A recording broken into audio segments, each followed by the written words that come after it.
Pemirsa, kita akan kembali pantau bagaimana jalannya penerapan ganjil genap di Bandung, Jawa Barat. Langsung saja kita berbincang bersama Desi Juliadi di Tol Soreang Pasir Koja, Soreang, Kabupaten Bandung. Selamat siang Desi, bagaimana pemberlakuan ganjil genap saat ini?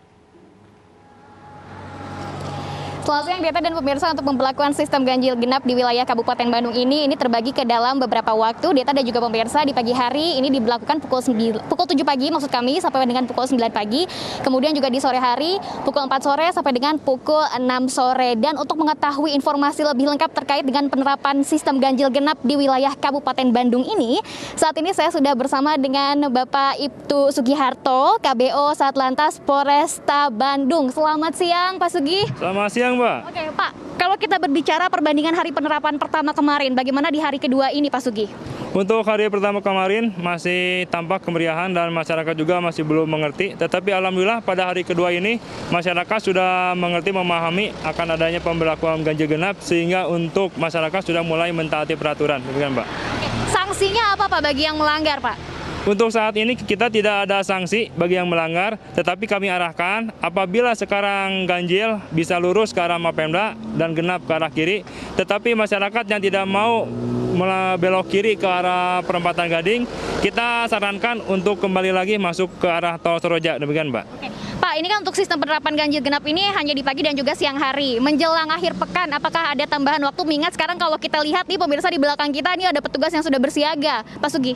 Baik, demikian Mbak, kita tentatif situasional melihat situasi dan kondisi di lapangan. Apabila memang besok Sabtu Minggu tampak ada kemeriahan kendaraan yang keluar dari Soroja, kita akan melaksanakan pemeriksaan ganjil genap kembali. Demikian Mbak. Oke, titiknya apakah akan ditambah Pak? Kan sekarang 3 ya Pak, Tol Soreang Pasir Koja, kemudian juga Alfatu dan juga Kopo Soreang, Pak Sugi.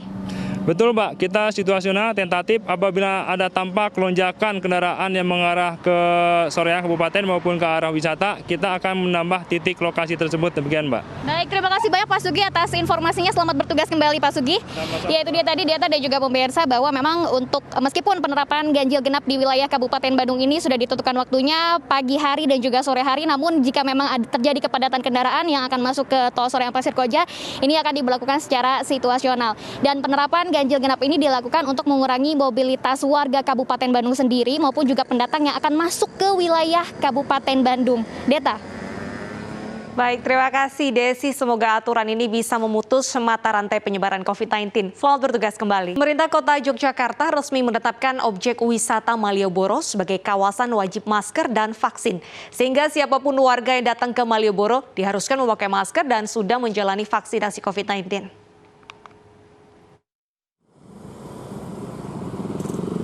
Penetapan objek wisata Malioboro Yogyakarta sebagai kawasan wajib masker dan vaksin ini resmi diberlakukan pemerintah kota Yogyakarta. Maka siapapun warga yang datang ke Malioboro diharuskan memakai masker dan sudah menjalani vaksinasi COVID-19. Hal ini bertujuan untuk mendukung program pemerintah dalam percepatan vaksinasi COVID-19. Pemkot Yogyakarta akan menyiagakan petugas di pintu masuk Malioboro dan sejumlah titik lainnya. Razia atau pemeriksaan secara acak juga akan dilakukan. Kalau masker itu terlihat ya kan, nawang kelenang-kelenang yang Malioboro nggak pakai masker, nah itu pasti ditegur oleh petugas. Tapi vaksin ini kan nggak terlihat. Nah, kita akan menyediakan beberapa petugas untuk mensampling masyarakat dengan pertanyaan sederhana. Bapak sudah divaksin? Kalau sudah, tunjukkan kartu identitas vaksinnya. Kawasan wisata Malioboro ditetapkan sebagai kawasan wajib masker dan vaksin karena kawasan ini banyak dikunjungi oleh warga dan wisatawan. Bahkan ke depan akan diperluas ke tempat lain di luar Malioboro. Dari daerah istimewa Yogyakarta, Heru Trijoko, iNews melaporkan.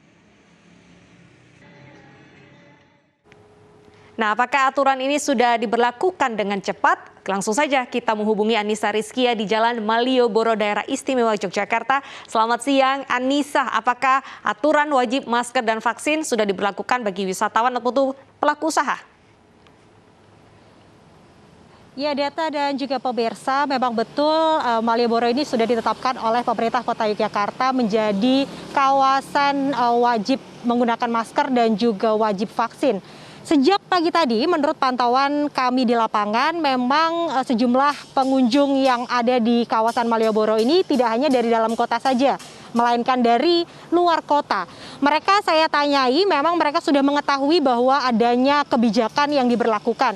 Namun, faktanya di lapangan, saya melihat petugas yang berjaga biasanya itu tidak standby di lokasi. Petugas pun juga tidak ada yang melakukan pengecekan kepada pengunjung ataupun tidak ada yang mengitari area pedestrian Malioboro saat ini. Jika dapat saya gambarkan kepada Anda, di layar kaca ini terlihat memang sejumlah pedagang di sini, rata-rata memang mereka ini semuanya sudah vaksin begitu. Dan memang untuk peraturan yang ditetapkan oleh pemerintah Kota Yogyakarta ini baru dilakukan sosialisasi, namun untuk saat ini tim Jogoboro pun juga saya tadi sempat berbincang, untuk saat ini memang mereka masih menunggu arahan dari atasan apakah nantinya razia secara acak ini akan dilakukan oleh para pengunjung mulai hari ini atau kapan, masih belum ada kepastian.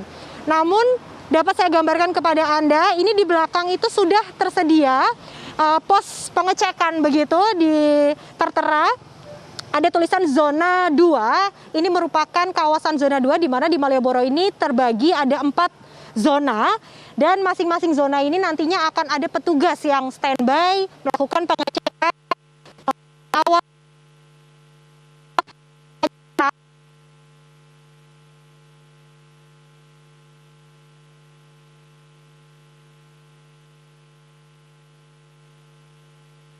Handphone ataupun WhatsApp yang tersambung dan mereka akan dibatasi maksimal 2 jam kunjungan di kawasan Malioboro saja dan nantinya akan mendapatkan pesan jikalau waktu durasi sudah selesai atau sudah memenuhi batas yang ditentukan, seperti itu.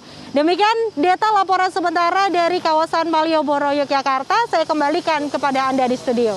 Terima kasih Anissa atas laporannya. Nah, ini imbauan bagi warga yang ingin mengunjungi Malioboro, jangan lupa untuk vaksin bagi Anda yang belum divaksin. Terima kasih, selamat bertugas kembali. Kita ke informasi selanjutnya, pemirsa. Pemulihan ekonomi bagi para pelaku usaha di tengah PPKM terus dilakukan pemerintah.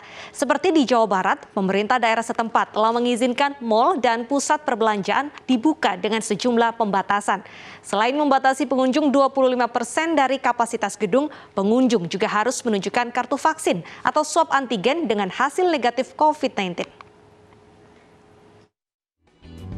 Mal dan pusat perbelanjaan di Jawa Barat mulai dibuka di tengah PPKM yang diperpanjang hingga 16 Agustus 2021. Selain itu, izin juga diberikan untuk kafe dan resto yang memiliki konsep outdoor dengan kapasitas orang hanya 25%. Kebijakan ini dikeluarkan setelah kasus aktif menurun sejak diberlakukannya PPKM. Meski demikian, masyarakat yang ingin datang dan berkunjung harus dapat menunjukkan kartu vaksin atau hasil negatif swab antigen. Nah, sehingga salah satu inovasi di Jawa Barat yang akan dilaksanakan, nanti ada pusat vaksinasi di setiap shopping mall. Jadi kalau warga mau shopping dan dia belum melakukan vaksinasi, nanti bisa datang ke mall yang ada ruangan vaksin.